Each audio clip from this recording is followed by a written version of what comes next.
The World Bank has estimated that our country requires approximately $4 billion each year to meet its infrastructure needs. A decade ago, Africa, Kenya included, believed it had found a once-in-a-generation opportunity to accelerate infrastructure development.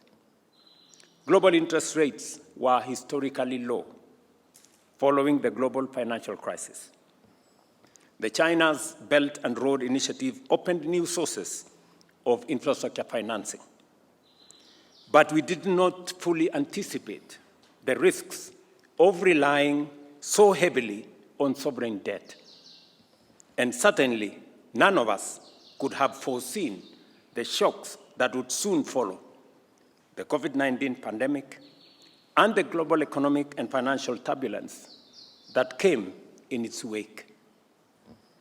It was against this backdrop that my team and I began to ask ourselves a necessary question before the last election. We spent a lot of time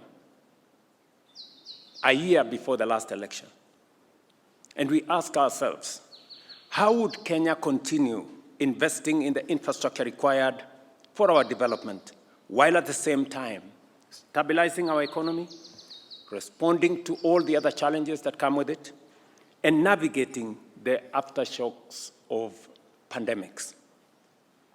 We knew that a period of fiscal discipline would be unavoidable, but we also knew that halting development was not an option. I remember this very clearly when I sat with David Ndii, who I'm sure is in our midst here, and Hassan, who is here, discussing how we are going to do things differently. That was 1 year before the last election. And we sat under a tree and we were discussing. They are much more knowledgeable than me in those matters. They schooled me in some of the items. But as Mbadi said, I am also a fast learner. That is where the idea of the National Infrastructure Fund was born.